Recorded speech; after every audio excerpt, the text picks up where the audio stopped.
Herkese merhaba arkadaşlar. Bugün lonca seferi birinci aşaması başladı. Şu an aşama 1'deyiz. Gördüğünüz gibi belli bir yere kadar ışınlanabiliyoruz.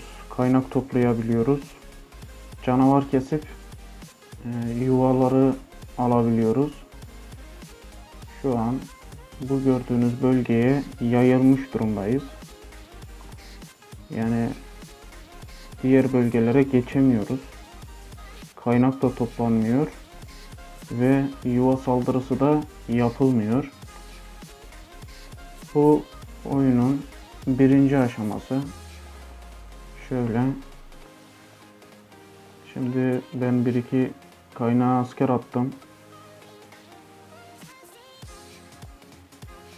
Şunu söyleyeyim ki ilk aşamada mesela buraya da asker yolladım ama puan geldiğini görmüyorum. Yani buradan şu alttaki bireysel puanda buraya sanırım şey yapmıyor. Belki lonca puanı olarak yazılıyordur. Ama bunu da burada yuva içtiması açan insanlara yazılıyor diye tahmin ediyorum. Çünkü bir tane yuva yaptım ben. Şöyle tekrar açayım mesela. Bir tane açtım. Anlatım arasında bu zamanda geçsin. Size zaten göstereyim. Şimdi gördüğünüz gibi şu an 9K puanım var. Şöyle 9K puanım var. Ben buraya girer girmez bunu otomatiğe açtım. Her yere herkese asker gönderdim ama benim ayrıyeten tek kişilik puanım ilerlemedi. Sadece burada Darkness'ı yani yuvayı kaptan kimse ona puan yazılıyor arkadaşlar. Öyle görüyorum. O puan da lonca puanı olarak da geçiyor. Şu an mesela burada seviye 4 9 puan demiş ve benim de şu an 9 puanım var. Gördüğünüz gibi bir tanesini almışım. Yani burada her oyuncu 20 tane yuva seviye 4 20 tane yuvaya içtima açabiliyor. Seviye 5'e 10 tane, seviye 6'ya 5 tane içtima alabiliyor. Sanırım bu herkes için ayrı ayrı. Çünkü içtimalar devam ediyor. Bu azalmıyor. Bu seviye 4'ü ben aldım. Birazdan göreceğiz. Bu 18'e düşecek. Yani gördüğünüz gibi. Şimdi bulunduğumuz bölgede seviye 5 ile seviye 6 yuva bulmak zor. Şu an sadece seviye 4 görebiliyorum. Seviye 5 biraz önce 1-2 tane sanki vardı. Tekrar kontrol ediyorum bölgeyi. Yani full seviye 4 yuva koymuşlar. Şu an kenarda olduğumuz için yani seviye 5 yuva bile şu an yok.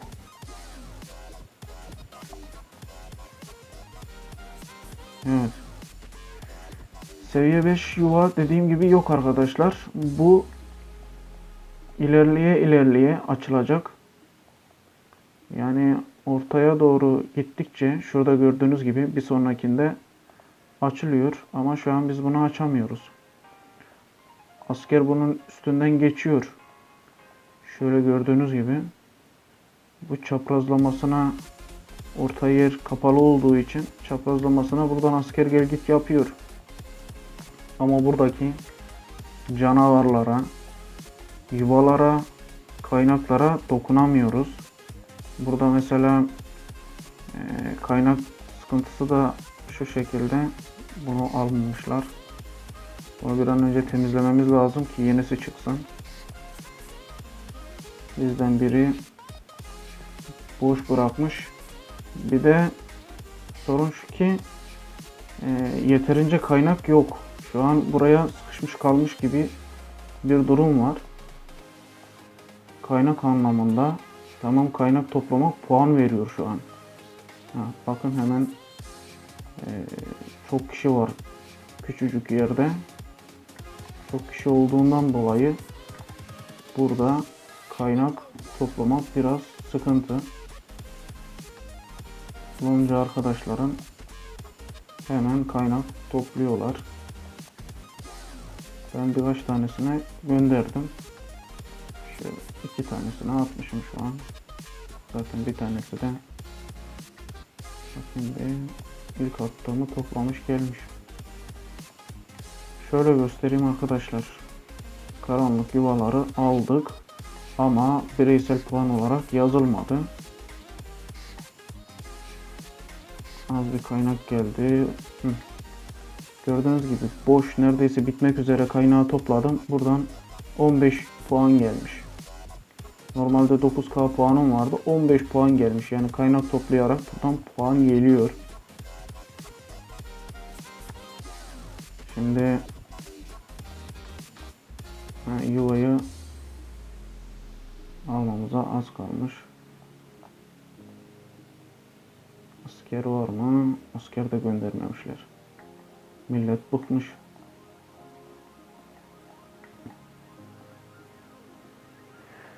Sabahtan beri buraya etkinlik başladı başlayalı karanlık yuva alıyorlar arkadaşlar. Belki çoğu bilmez.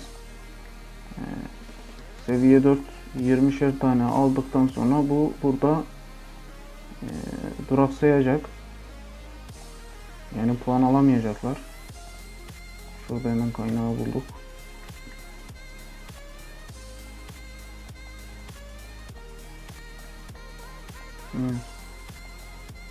Şimdi karanlık yuvayı aldık. Arkadaşlar bizim 9K 15 puanımız vardı. Şu an gördüğünüz gibi 18K 15 puan olmuş. Yani buradan bize 9K puan geldi. Şöyle gördüğünüz gibi yolculuk görevlerine bakın. Burada seviye 3'te puanlar ayrı. Seviye 4'te puan ayrı. Seviye 5'te puan ayrı.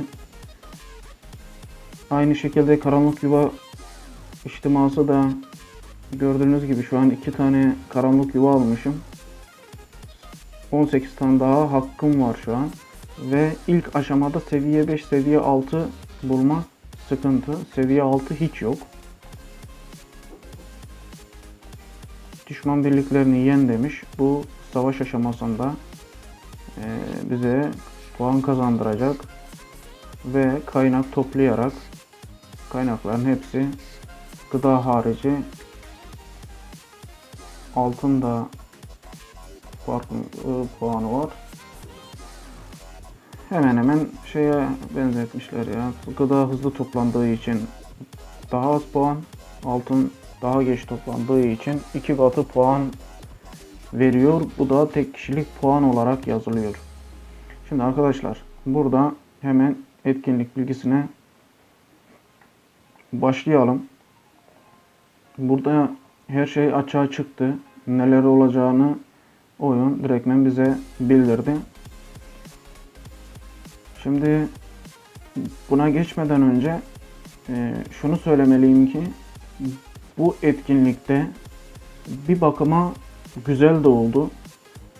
Niye diyecekseniz, etkinlik boyunca zaten burada bu savaşta şey yok. Asker ölümü yok. Burada savaşlarda asker ölmesi diye bir şey yok. Her şey revire gidecek. Şimdi kendi krallığınızda kalenizi bırakmak yerine kendi krallığınızda sıfırlanma riskiniz var. Ama burada yok. Hani burada kalkan kullanmanıza da gerek yok. Zaten ilk aşamalarda bulunduğunuz bölgede bölgeye saldırı bile yok. Yani bu oyunca yasak. Böyle bir şey yapılmıyor. Şu an buraya mesela getirip attınız kaleyi. Başka loncalar burayı vuramıyor. Başka loncalar burayı vuramıyor arkadaşlar. Şurada mesela bakın, eşik 8 saat sonra açılacak bize göre. Bunu sabaha kıyaslarsak 12 saat falan herhalde.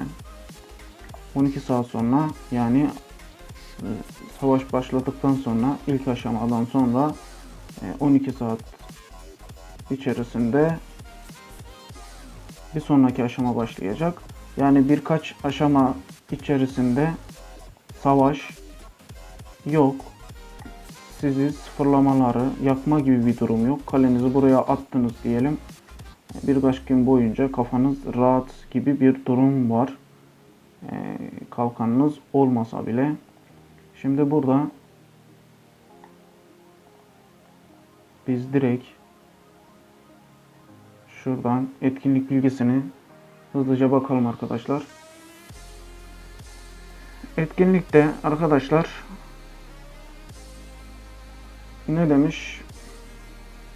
Merkezinde önder anıtı olmak üzere İşkale adı verilen çok sayıda özel hisara ev sahipliği yapar. Loncalar birlikte çalışarak işkaleleri kapmalı ve önder kayaları elde etmek için önder anıtına doğru ilerlemelidir. Bu yolculuk lonca seferi olarak bilinmeye başlamıştır diyor. Oynanışı basit. 8 kişilik grup dediği 8 lonca. 8 lonca savaşıyor arkadaşlar burada. Loncaların amacı işgaleleri işgal etmek ve mıntıkalarını merkeze doğru genişletmektir. Sıralamalar her loncanın etkinlik sonunda sahip olduğu önder puanı miktarına göre saptanır. Ve loncaların daha yüksek bir bölüme yükselmesini veya daha düşük bir bölüme düşmesini belirler. Arena zaman ilerledikçe kilidi açılacak olan farklı bölgelere ayrılmıştır. Savaş alanının merkezinde yer alan önder anıtı en fazla önder puanına sahip olan işkaledir. Loncalar etkinliğin başlangıcında arenanın dış kısmına dağılmış olacaklar. Lonca merkezlerinden başlayacaklar ve mıntıkalarını genişletmek, bitişindeki bağlantı kulelerini işgal etmelidirler. Loncalar savaş alanında çeşitli işgalelerle karşılaşacaklardır.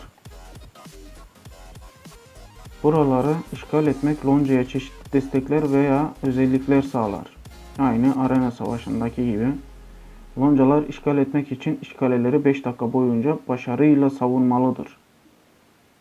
İşgaleleri 5 dakika boyunca başarıyla savunmalıdır diyor. Yani o zaman oyun açılır açılmaz, yani aşama açılır açılmaz hemen hücum etmek lazım. Bu 5. maddeye göre. Bu etkinlik sırasında birlik kaybedilmez. Herkesin sorduğu soru bu. Askerimiz ölecek mi? Askerin ölmeyecek. Ama buranın sıkıntısı bunun devamında. Diyor ki lonca arenasındayken revir kapasitesi sınırı yoktur. Arena savaşındaki gibi. Ama diyor ki lonca arenasından ayrıldığında birlikler otomatik olarak iyileştirilmez. Arenayı terk ettiğinde revir kapasitesi aşıldıysa doluluğu geçinceye kadar daha yüksek kademe birliklere revire girme önceliği verilmez diyor. Yani burada anladığım kadarıyla bu savaştan ayrıldığımızda arena savaşındaki gibi bir mantık yok. Arena savaşında ne kadar askeri revire atarsan at, çıktığında otomatikmen iyileşiyordu. Burada iyileşmekten söz etmiyor. Ya bu da ne demek? Sen burada reviri dolduracaksın. Çıktığında bu sefer bir ton hız harcamak zorunda kalacaksın. Kaynak harcamak zorunda kalacaksın. Bunun için uyarın, ilk etapta buna dikkat edin. her yere burada askerimiz ölmüyor diye sağa sola sürekli saldırma işini arkadaşlar şu an bırakın. Oyunun gidişatına bakın. Belki ileride bunu düzeltirler ama şu an böyle bir şey yok. Bu da çok sıkıntı. Ben mesela bazen arena savaşına girip de son askerime kadar vurup ulan acaba kudretim kaçama kadar düşecek diye baktığım bile oldu. Onu burada yaptığımı düşünsenize ve buranın benim askeri iyileştirmediğini düşünün. Bir ton hız ve kaynak mağdur olur. Şimdi ne diyor? Lonca arenasındayken revir iyileştirme hızı %100 artar diyor. Tamam, bu iyi bir şey. Ama bu tas tamam bizim askerlerimizi çıkarıyor diye bir şey değil. Bu destek Lonca arenasından ayrıldığında kaybolur. Ancak Lonca arenasına yeniden girdiğinde yeniden elde edilebilir diyor. Tamam, bu süreçte gir çık yapılabilir. Ama bu etkinlik şu an 4 gün sonra diyelim kaybolduğu zaman arenadan çıktın ve askerleri iyileştirmedin. Orada önemli olan şey orada. Yani bu revir iyileştirme hızını kullanamayacaksın. Bu sefer dışarıda revir iyileştirme hızın yok. Daha sıkıntılı bir hale gelecek orada gibi görünüyor. Şimdi etkinlik panosunda tek kişilik ve yolculuk görevleri tamamlayarak kontrol noktası görevlerinin kilidini aç ve ödülleri elde et demiş. Oraya geleceğiz. Orası da bayağı bir güzel para istiyor. Lonca puanları katılan tüm lonca üyeleri tarafından kazanılan tek kişilik puanların toplamıdır. Evet, tek kişilik. Herkes tek kişilik puanları kazanıyor. Bu da lonca puanı olarak oraya ekleniyor. Etkinlik panosunda lonca yolculuğu için kontrol noktası ödüllerinin kilidini açmak ve onları almak için lonca puanlarını biriktir demiş. Önder kayaları, Önder kayası dükkanındaki eşyalarla takas edilebilir demiş. Yani en son yapılan puanlarla Önder kayaları veriliyor. Onunla da Önder kayası dükkanından eşya takas ediliyor. Kayıt ve eşleştirmeden bahsetmiş. Loncalar bu etkinliğe katılmak için kaydolmalıdır. En az 50 tane kalesi ve seviye 17 üzeri olan loncalar girebilir demiş. Kale seviyesi 50 adet kale, seviye 17 ve üzeri üyesi olan. Sanırım kale olarak bahsetmiş. Seviye 17 kalesi olan. R4 ve üzeri üyeler etkinlik için loncalarını kaydedir. Evet, benzer bölümdeki loncalarla birlikte gruplandırılır. 8 loncadan oluşur. Savaş süresi boyunca loncalar dağıtılamaz. Bölümler. Loncalar güç gösterisinde bölümlere yerleştirilir. Yeni loncalar 1. bölümden başlar. İlk 3'e giren loncalar daha yüksek bir bölüme yükselirken 6-8 sıradaki loncalar daha düşük bölüme düşer. Loncalar katmak için kaydolmazlarsa aynı bölümde kalırlar. Ne demiş?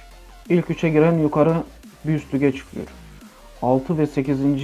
lig düşüyor ve bunun ortasındaki 4-5 demek ki aynı ligde kalıyorlar arkadaşlar. Böyle de Önder kayaları 1. bölüm, 2. bölüm, 5 tane bölüm olarak böyle bize çizelge vermiş. Şimdi etkinlik kurallarına girelim. Etkinlik kurallarını zaten söyledik. Katılım koşulları kale seviyesi 17 ve üzeri en az 50 adet lonca üyesi olmalı.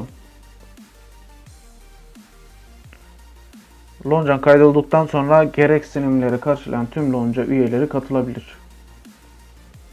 Sadece kayıt aşaması başlangıcında içinde bulunduğun loncayı temsil edebilirsin. Etkinlik sırasında lonca değiştirirsen katılamazsın. Bu etkinlik sırasında lonca değiştirirsen katılamazsın diyor. O zaman loncadan ayrılmak sıkıntı gibi bir şey söylüyor bu. Arena Savaşı'nda şurası Arena Savaşı ile aynı. Sadece kayıt aşaması başlangıcında içinde bulunduğun loncayı temsil edersin diyor. Arena Savaşı'nda da aynı. Kayıt aşamasında kaydoldun. Sonrasında süre bittiğinde değiştiremiyorsun. Bu da aynı şekilde. Ama bunda diyor ki etkinlik sırasında lonca değiştirirsen katılamazsın diyor. Herhalde etkinlik başladı. Şu an mesela başladı. Herhalde loncadan çıkar. Lonca değiştirirsem ya da loncadan ayrılırsam belki de şey yapacak. İptal olacak yani senin. Bir daha giremeyeceksin buraya. Öyle bir şey yazıyor. Giriş gereksinimi kale 17 olmalı. Savaş öfkesi devre dışı olmalı. Toprakların dışında birlik olmamalı. Etkinlik sırasında savaş alanına tekrar girebilirsin ancak girdikten sonra 10 dakika bekleme süresi bulunur. Bu bekleme süresi boyunca tekrar giremezsin. Lonca arenasındaki lonca üyeleri loncadan ayrılamaz. Buraya geldikten sonra loncadan ayrılamıyorsun. Ama geri dönersen belki loncadan ayrılabilir kendi krallığında. Veya loncadan atılamaz. Milleti de atamayacakmışız. Mami seni de loncadan atamayacakmışız ya. Burada engel koymuşlar. Arenadan ayrılmak. Lonca arenasında ayrıldığında şimdi ben bu etkinliği gördüğümde arkadaşlar, burayı gördüm ya. Ben burayı gördükten sonra benim aklıma ilk gelen şey bu etkinlik atıyorum 3 gün, 4 gün, belki 5 gün sürecek gibi bir mod vardı. Peki üst savaşları var. Bu adamlar nasıl hem burada olup da hem üst savaşına gidecekler diye bir kafamda soru işaretleri vardı. Bunu yakında göreceğiz. Acaba üst savaşları açılmadan önce mi bunu bitiriyorlar? Ona göre mi ayarlıyorlar? Bunu göreceğiz. Yoksa biz bu arenaya geldikten sonra üstler açıldığında oraya gidip savaşıp tekrar mı döneceğiz? Bunu da göreceğiz arkadaşlar. Ne dedik? Lonca arenasından ayrıldığında yolculuk görevleri için kazandığın puanları korursun. Sadece arenaya yeniden girerek puan kazanmaya devam edebilirsin. Arenadan çıktın, normal oyununa devam ediyorsun.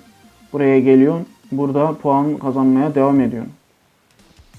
Lonca arenası tamamlanmadan ayrıldığında liderin esir durumdaysa ancak hapsi sona erdiğinde serbest bırakılır.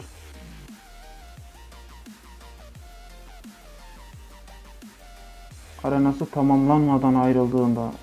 Bu da kötüymüş. Diyelim siz burada arena savaşında şöyleydi. 5 dakika süresi vardı ama arena savaşının yani çoğu kimse şunu yapmamıştır. Arena savaşındayız. Çıkıp arena savaşının beklemesini çoğu kişi şey yapmamıştır yani. Arena savaşı sonunda herkes girer ya kalkanını alır ya bir şey yapar. Şimdi burada diyor ki eğer diyor lonca arenasında sen liderini kaptırdıysan ve liderin esir durumdayken lonca arenasından ayrıldıysan, krallığına döndüysen diyor ki hapsi sona erdiğinde serbest bırakılır diyor. Hapsi. Acaba buradaki modu mu vermiş? Atıyorum 5 dakika mod vardı arena savaşında. Burada 3 gün mü bekleyecek yoksa 5 dakika mı?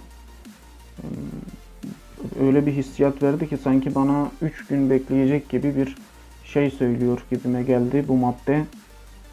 Yoksa bunu açıklamaz derdi ki direktmen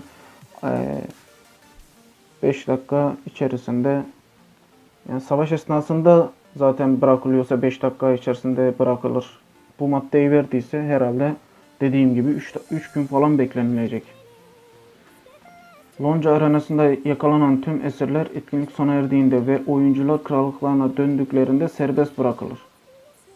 Etkinlik sona erdiğinde diye cümle eklemiş arkadaşlar.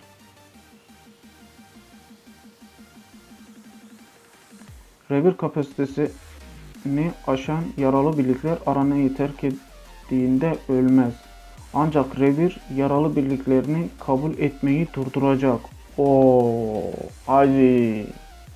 Hadi cenaze namazına. Geldim burada boş yere askerim ölmüyor diye askerlerini revire gönderttin. Çıktığında bu sefer herhangi bir şeyde sağa asker atamadın, sola asker atamıyorsun. Ya da attın revirden çıkaramadıysan yandın. Onun için burada dikkatli olmak lazım. Asker ölmüyor diye sürekli hurra diye pert etmeyin kendinizi. Revir yaralı birlikleri kabul etmeyi durduracak ve revir doluluğu geçene kadar yüksek kademe birliklere revire girme önceliği vermeyecektir. Savaş öfkesi etkinken lonca arenasını terk edemezsin. Bu her yer için geçerli. Yolculuk ödüllerinden bahsetmiş arkadaşlar. Tek kişilik. Diyor ki tek kişilikte gümüş ve altın olan yerler var. Burada gereksinimlerini karşıla diyor. Alınmayan kontrol noktası ödülleri etkinlik sona erdiğinde otomatik olarak gönderilir demiş. Ödüller etkinlik sona erdikten sonra dağıtılacaktır. Ödüllerini almak için bu süre zarfında temsil ettiğin loncada olman ve etkinlik sırasında savaş alanına girmiş olman gerekmektedir. İyi, 3-4 gün boyunca insanlar kafalarına göre oynamayacak demek ki. Atlayıp zıplayanlar çok oluyor. Demek ki lonca yerinde duracak. Etkinlik sürecinden bahsetmiş. Loncalar kendi lonca karargahından başlayacak. Oyuncular savaş alanına girdiklerinde rastgele bir şekilde loncalarını mıntıkasına taşınırlar. Rastgele arenada nasıl ki karşılıklı iki lonca diziliyor. Bu da aynı şekilde kendi mıntıkana geliyorsun, duruyorsun arkadaşlar. Loncanın mıntıkasında boş yer yoksa giremezler. Bu nasıl bir şey ya? Loncanın mıntıkasında boş yer yoksa giremezler. Allah Allah, 100 kişilik şey. Demek ki geldiğinde yerleri alman lazım ki diğer arkadaşlarına yer açılsın. Loncalar daha fazla lonca üyelerinin savaş alanına girmesine izin vermek için mıntıkasını genişletmelidir. Evet, burada yazıyormuş zaten. Savaş aşaması zaman içinde kademeli olarak 5 açılacak ve 5 aşama bulunur demiş. Birinci aşama sürat kuleleri işgal edilebilir. Şu an bizim ettiğimiz gibi bu aşamada loncanızın mıntıkasını genişletmek için çok çalışın demiş. Şu an birinci aşamadayız biz ve maksimumdayız. Yani daha fazla ilerlemiyor. Süre var, beklemek zorundayız. Şu an bizde 8 saat kalmış. 8 saat boyunca beklemek zorundayız. Aşama 2'de diyor ki temel eşikler. Evet, temel eşik bizim hemen sınır bölgemizde. Şu an açılmasını beklediğimiz yer. Kutsama pınarları ve cesaret harabeleri işgal edilebilir diyor ikinci aşamadan. 3 tane yer vermiş.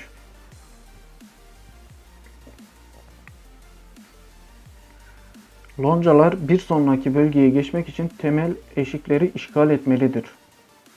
Temel eşikler yalnızca ana mıntıkası eşik bölgesinde olan loncalar tarafından işgal edilebilir. Evet. Aşama 3. Orta eşikler ve yiğitlik şatoları işgal edilebilir. Loncalar bir sonraki bölgeye geçmek için orta eşikleri işgal etmeli ve mıntıka için diğer loncalarla rekabet etmelidir. Evet. Temel eşik, orta eşik, gelişmiş eşik diye devam ediyor. Evet, orta eşikleri işgal etmeli, mıntıka için diğer loncalarla rekabet etmeli diyor. Evet, yavaş yavaş savaşlar başlamış, devam ediyor olacak yani 3. aşamada. 4. aşamada gelişmiş eşikler, giz kuleleri ve önder anıtı işgal edilebilir demiş. 4. aşamada loncalar merkez bölgeye ulaşmak ve önder anıtı için diğer loncalarla rekabet etmek için gelişmiş eşikleri işgal etmelidir. 5. aşamada ise temel eşikler herhangi bir lonca tarafından işgal edilebilir. Loncalar savaş aşaması sona erene kadar iç kaleleri savunmak zorundadır diyor. İç kaleler. Yani iç kaleler burada önemli. Önemli noktamız. Arkayı kollayacağız. Ayrılma aşamasını sormuş. Tüm iç kaleler işgal edilen iç kalelere göre önder puanları hesaplandıktan sonra koruma aşamasına alınır. Sıralamaları kontrol edebilirsiniz. Lonca arenasında kendileri terk edebilir veya çıkarılmayı bekleyebilir demiş. İşkale kurallarından bahsetmiş. Lonca arenasındaki tüm binalar işkale adı verilen özel hisarlardır. Çeşitli işgaleler hakkında daha fazla ayrıntı için lütfen bilgiyi kontrol et demiş. Ordu büyüklüğü destekler işgalelere karşı etkili olmayacak demiş. Her işgalenin kendi mıntıkası vardır. Bir işgaleyi ele geçirmek loncanın mıntıkasını genişletir ve loncanın komşu işgalelere saldırmasını sağlar diyor. Bu lonca bir lonca tarafından işgal edilmeyen işgaleler işgale koruyucuları tarafından korunur diyor. Ne diyor bu ya? Bir lonca tarafından işgal edilmeyen işgaleler iç kale koruyucuları tarafından korunur. Loncalar işgale için savaşmak üzere işgale koruyucularını yenmelidir diyor. Evet. Herhalde karanlık yuvalardaki gibi içeride asker olacak. Onlara vuracağız. Loncalar işgal etmek için işgaleleri 5 dakika boyunca başarıyla savunmalıdır diyor. Özel etkilere sahip kaleler işgal eden loncaya ait tüm lonca üyelerine destek sağlar. Bu destek yalnızca lonca arenasında etkilidir demiş. Sefer sıralamalarını istedikleri zaman kontrol edebilirler. Sıralamalar her loncanın etkinlik sonunda sahip olduğu önder puanı miktarına göre saptanır. Evet. Aşağı ya da yukarı lige düşmeden bahsetmiş. Mıntıka kuralları. Lonca üyeleri yalnızca kendi lonca mıntıkaları içinde yer değiştirebilir demiş. Yani başka yere gitme gibi bir şey yok. Sadece kendi mıntıkanda kullanabilirsin. Her lonca kendi lonca karargahından başlar ve mıntıkasını genişletmek için mıntıkasına bitişik bağlantı kulelerini işgal etmeli. Loncalar yalnızca kendi mıntıkasına komşu olan iç kalelere, kaynak karolarına, karanlık yuvalara, canavarlara ve benzeri saldırabilir. O zaman burada kaynak savaşı da başlar diye tahmin ediyorum. Millete kaynak toplatmamak için olabilir. Birkaç aşama sonra demek ki kimse kimseye kaynak toplatmayacak. Lonca arenası kuralları. Bu etkinlikte asker kaybedilmez. Sadece yaralanır. Revir kapasitesi sınırı bulunmamaktadır. Lonca arenasından ayrıldığında birlikler otomatik olarak iyileştirilmez. Bu biraz işin tuzağı olmuş gibi bir şey arkadaşlar.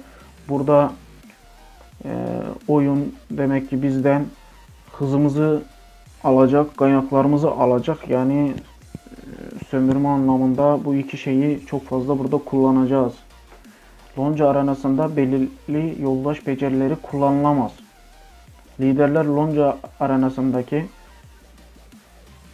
sadece 5 dakika hapsedilir. Aynı arena savaşındaki gibi sadece 5 dakika esir duruyor. Tutsakları infaz etmek veya hapishaneden kaçmak için işe kullanılamaz. Karşıdaki adam senin liderini infaz edemez. Bu tutsaklar için mükafat veya fidye koyulamaz. Etkinlik sona erdiğinde ve oyuncular krallıklarına döndüklerinde esirler serbest bırakılır. Lonca arenasında içtima süreleri daha kısadır. Evet arkadaşlar, aynı arena savaşındaki gibi 5, 4, 3, 2, 1 dakikalık periyotlar var. Lonca arenasındaki faaliyetler profillere veya Lonca Festivali istatistiklerine dahil edilmez diyor. Evet, kill falan kasamayacaksınız burada. Kalen saldırıya uğradığında kaynak kaybetmezsin demiş. Arena sona erdiğinde ayrıldığımızda burada 8 saatlik bir bakım kalkanı verilir demiş. İç kale bilgisi arkadaşlar, burada da zaten bunlar da şeyin üstünde yazıyor. Zaten oyunun içerisinde buralara tıklayınca. Lonca karargahı bizim ilk ışınlandığımız bölge. Herkes bu mıntıkaya geliyor. Sonrasında bağlantı kulelerini alarak burada mıntıkanın genişlemesini sağlıyoruz. Ve onların içerisinde de ilk bölgelerde Surat Kulesi gibi yerler var. Temel eşikler de ikinci aşamaya geçebilmek için sınır komşularımız gibi bir şey. Sınırda bekliyor. Aşama açıldığında burayı alıp devam edeceğiz. Ve orada da bu sefer Kutsama Pınarı diye önümüze bir yer gelecek. Burada da diyor ki orası da Ordu Max CP veriyormuş ve artı 1000 puan veriyor. Aynı yerde cesaret harabeleri var arkadaşlar. Şu gördüğünüz, burası da Ordu Sav veriyor. %20 önder puan olarak da 1000 veriyor. Orta eşik 3. aşamada. Bu sefer daha fazla ileriye gidebilmek için orta eşiği ele geçirmemiz lazım. Yiğitlik şatosu demiş. Burada da 3. aşamadan sonra Yiğitlik şatosu var. Ordu Seyle'de %20 veriyor. Önder puanları da 2000 puan veriyor. Burası da 4. aşama gelişmiş eşik. Gelişmiş eşiği de işgal ettikten sonra burada Giz Kulesi. Burada Giz Kuleleri işgalcilere karşı sürekli tetiktedir diyor. Bir Giz Kulesi mıntıkasında kamplar olduğunda geri sayım başlar diyor. Giz Kulesi mıntıkasında tüm kamplar yalnızca bir loncaya ait olduğunda o lonca Giz Kulesi'nin sahibi olur. Geri sayım sona erdiğinde bir Giz Kulesi Önder anıtını işgal edenden farklı bir loncaya aitse Önder anıtına bir saldırı başlatır. Geri sayım sıfırlanır diyor.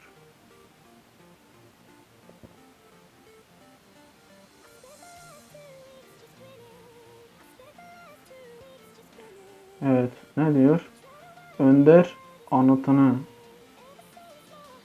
işgal edenden farklı bir loncaya aitse Önder anıtına bir saldırı başlatır ve geri sayım sıfırlanır. Mıntıkada araziye kamp kurulacakmış. Saldırı aralıkları 5 dakikaymış. 4. aşamada böyle bir şey varmış arkadaşlar. Ve sonrasında Önder Anıtı savaş alanının merkezinde yer alıyor. Burayı fethetmeye çalışacağız. Önder puanı da 10.000 puan veriyor arkadaşlar. Burada da yolculuk görevleri başta açtığımız gibi hepsinin canavarlarda, karanlık yuvalarda, burada da askerler üzerinde ve kaynak toplamada puanlar var arkadaşlar. Bunlara dikkat edeceğiz. Şimdi burada önemli olan bir noktada burası. Şu gördüğünüz yer ücretsiz olarak verilecek.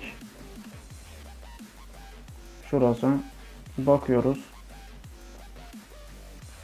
Pek gözümüze düzgün görünmeyebilir. Yan taraflar daha ilgi açıcı. Burası bedava verilecek. İlk baştaki şu bölüm. Sonra şurası gümüş. Burayı açmak için ne diyor? Bizde 200 liradan bahsediyor. Şunları almış olacaksınız. Gümüş bilet. Gümüş bilet için 200 lira istiyor arkadaşlar. Şu gördüğünüz beyaz alan için ve altın bilet için gördüğünüz gibi 840 lira bir para istiyor. Buranın da para noktasını bulmuşlar.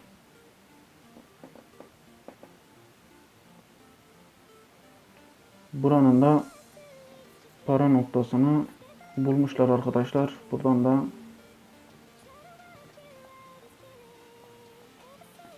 iki tane yer koyup burayı açan, yani yaşadı. Güzel. Şimdi bizde şu an başlamış mesela. Ben fazla daha uğraşmamışım. Bizimkiler uçmuş. Şu ilk iki adam bildiğiniz bayağı bir uçmuş. Ben neredeyim? Buradayım. İki tane karanlık yuva aldım. Bir tane kaynaktan az bir kaynak aldım. Böyle şu an devam edecek. Kaç kişi olmuş burası? Yani diğerleri daha sıfır. Herkesi burada göstermiyor. Şu an o kadar kişi çünkü orada yok. Tek kişilik görevlerde ise arkadaşlar bakalım bir, aynı şeylerden bahsediyor. Ve burada ödüller farklı. Buranın ödülleri farklı arkadaşlar. Şöyle baktığınız zaman şurası aynı şekilde bedava verilecek yerler. Şu baş taraf. Şu ikinci taraf. Şu ikinci orta taraflarda neler var bakalım. Şurada bunları rastgele seçilecek herhalde. Yanan köz 35 tane. 5 tane yıldız parşömeni, bir tane yıldız taşı. Buradan seçim yapacağız. Bu da aynı şekilde 200 lira arkadaşlar. Gördüğünüz gibi. Bunlar da içeriden seçeceğiz. Tabi bunları yükseltmek için iyi bir şey.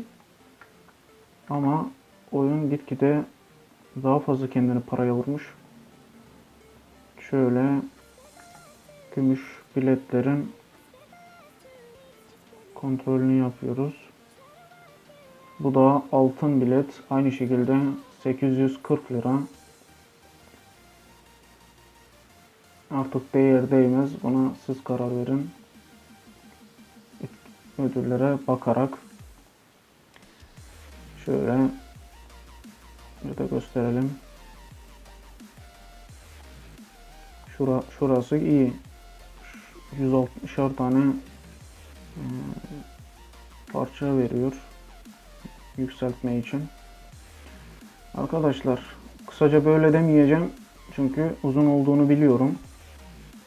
Şöyle görünüyoruz. Biz şuradayız. Şu an ben haritayı baktım. Genel anlamda şimdi bir kendim için özet geçeceğim. Şu şekilde savaş için. Şimdi mesela şu lonca güçlü. Bizden lonca olarak güçsüz olsa da burada full kalelerin olduğunu gördüm ben. Yani bunun gibi kaleler var birkaç tane. Bizim bunlara yetişmemiz biraz sıkıntı olabilir. Çok kaptanları var. Birinci lonca fena değil yani. Bu lonca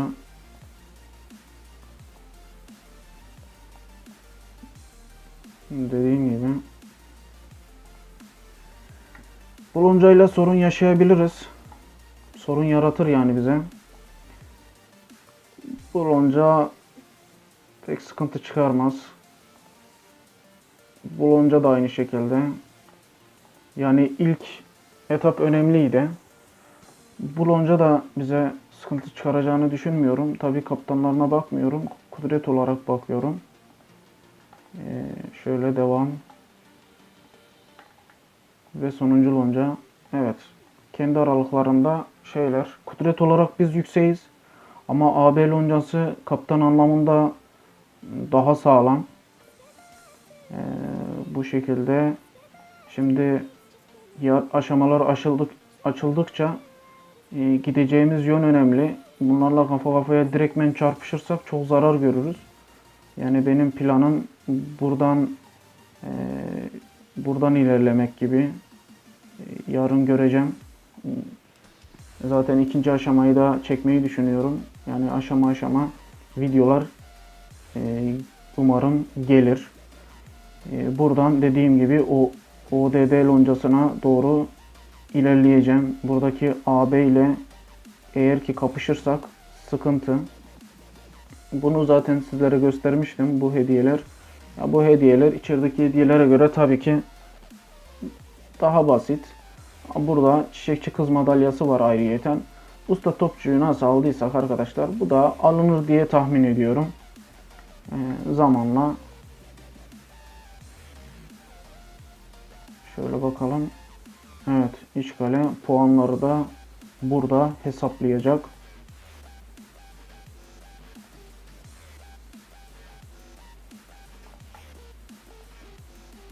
Evet. Şöyle gördüğünüz gibi puan da burada arkadaşlar. En çok Önder Anlatan'ın puanı var. Burayı şimdi harita üzerinde size göstereyim. Şurada iki güçlü lonca yan yana gelmiş. Yani bu loncalara göre. Yani bu öteki başta olsaydı daha iyiydi. Yanımızda bulunması sorun. Buradaki sınıra bakıyorum. Tabi gemilerle geçilmiyor. Tıklayıp adam ışınlanacak. Araya set çekmişler ama yarın öteki gün aşamalar açıldığında bunlar oradan oraya fırlayacak. Şöyle böyle bir durumda ne yapılabilir? Kalkıp da adamın mekanına saldırırsan adam da aynı şekilde kalkıp bizim mekana saldırır. Ama bu çıkış yönü nereden olabilir diye bakıyorum. Şurada mesela temel eşik var. Bizde 1. Aynı şekilde şurada temel eşik var. 2. Yani bizi ikinci aşamaya götürecek, açılacak yerler burası. Burası açıldığında biz şurada olacağız. Şu bölgeye yayılıyor olacağız arkadaşlar. Ama buradaki sorun şu. Bu adam ya bize doğru gelecek bu tarafa ya da bu tarafa doğru gidecek. Umarım bunlar bu tarafa doğru yol alırlar arkadaşlar. Çünkü bu adamlar karşıya giderlerse karşıya gidemezler zaten. Burası 3. aşama sanırım. Umarım bunlar NP loncasına doğru sola doğru giderler. Biz de düz bir yol alırız. Tabii çok güçlü olan loncalar açgözlülük yapıp iki tarafı da işgal edebilir. Öyle bir durumda belki bu tarafa gelirler. Belli olmaz. Biz mecburen sadece buraya gideceğiz. Ama bunun iki tane şansı var. İki tarafa doğru gidebilir. Önünde eşik yok. Adamın eşiği burada. Kaptanı da gelmiş. Yok. Bu normalmiş. Yani iki tarafa da koyulmuşlar.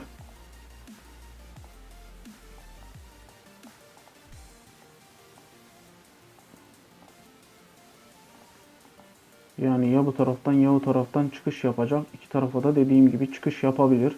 Biz şu an buraya giriş yapacağız.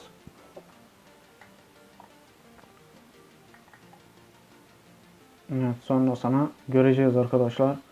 Tabii ki bir sonraki videoda göreceğiz onu. Şimdi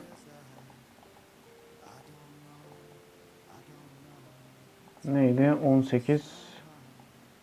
Herhalde seviye 2 canavar yok benim gördüğüm kadarıyla. Seviye 3 ve üzeri canavar var. Şöyle şundan atalım.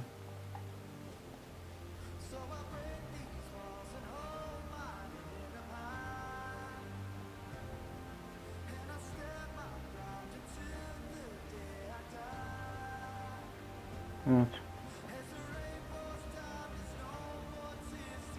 Şu an ne yaptık? Az da olsa olması lazım. 43 olmuş.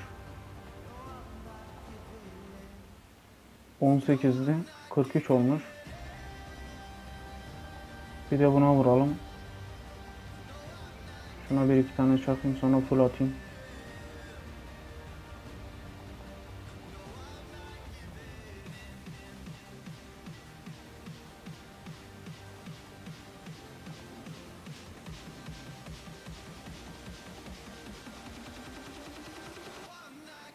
Ya etkinlik güzel bir şeye benziyor ama karışık. Belki yarın öteki gün çok basit gelecek ama sıkıntı.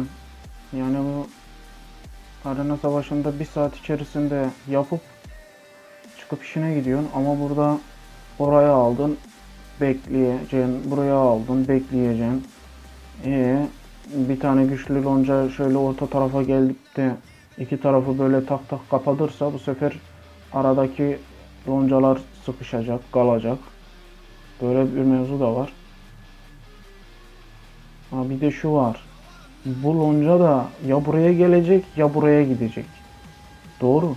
Yani bunlar birbirine girecekler. İkinci aşamada kan gövdeye götürecek gibi duruyor. Şu an 36 kişiyiz içeride. Bu lonca buraya gelebilir. Bu lonca buraya gelebilir. Biz mecbur buraya gideceğiz. Bizim seçme şansımız yok. Yani bununla bu iki lonca güzel yere düşmüşler. Yani ikinci aşamalar hemen yer kapma için şey olacak. Onun için süreyi demek ki mecbur beklemek zorundayız.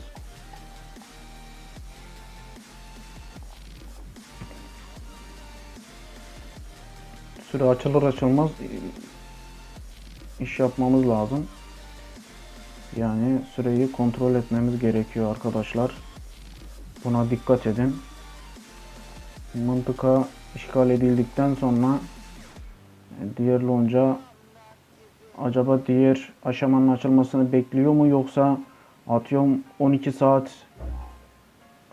diğer aşama açılmasına o kalan sürede yine bizim mıntıkalara saldırabiliyor mu? Bunu savaş esnasında göreceğiz.